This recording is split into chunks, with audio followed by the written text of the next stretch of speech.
So now we're searching for the magic frequency. And we start with 100 hertz, and we look through the microscope to see if anything's happening. We watch for 5 minutes. Nothing happens.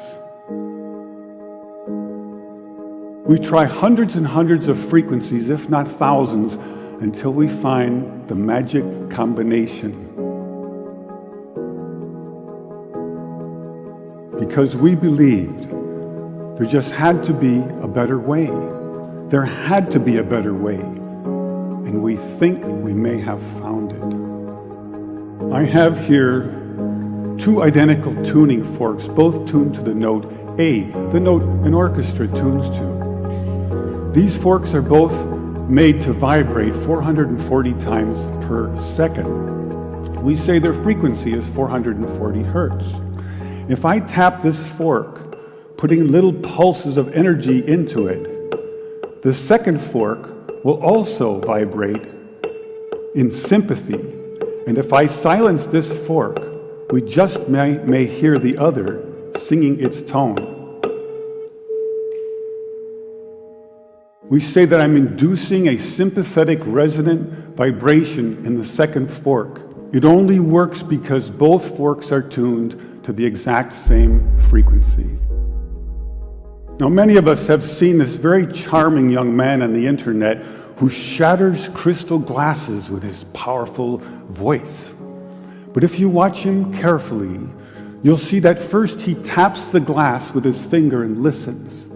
The glass sings its natural resonant pitch. Then he takes a deep breath and sings a loud, long note. He induces a resonant vibration in the crystal glass. The vibration grows larger and larger and larger until the glass is shattered. On the other end of the scale, we have a giant bridge made out of concrete and steel, a suspension bridge, the Tacoma Narrows Bridge. Cars and trucks and buses are going over it every day. And unfortunately, where they built this bridge, there was a steady wind blowing across it.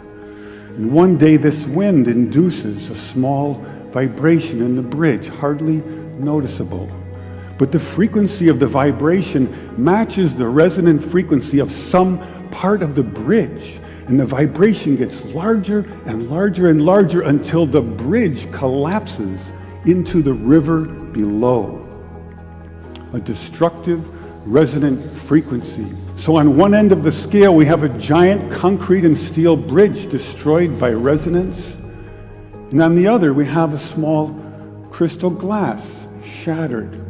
So maybe we could shatter something even smaller, something really small, something you would need a microscope to see. Maybe we could shatter a living microorganism. So maybe we could change a biological living liquid crystal with a special electronic signal. But in order to do that, we would need some kind of device. So we search the US patent database, and we find this invention by a physician, Dr. James Bear of Albuquerque, New Mexico. It's called a resonant frequency therapy device, and its purpose is to induce a resonant vibration in a living organism or cell. If I put in, say, 100 hertz, out will come 100 pulses per second. If I put in 200 hertz, we'll get 200 pulses. So now we're searching for the magic frequency. And we start with 100 hertz, and we look through the microscope to see if anything's happening. We watch for 5 minutes. Nothing happens. So we try 101 hertz. We look through the scope for 5 minutes, and nothing happens. So we try 102, 103, and so on. Over the course of 15 months, we try hundreds and hundreds of frequencies, if not thousands, until we find the magic combination. The answer is you have to have 2 input frequencies, one low, one high, and the higher frequency must be 11 times the lower. It's what we musicians would call the 11th harmonic. And when we add the 11th harmonic, we begin to shatter microorganisms like a crystal glass.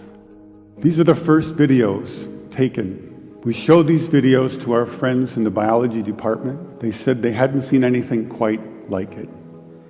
Seems to be a new phenomenon. These organisms are being shattered by our electronic signals.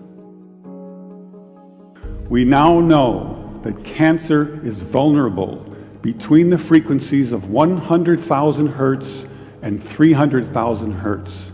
So now we attack leukemia cells.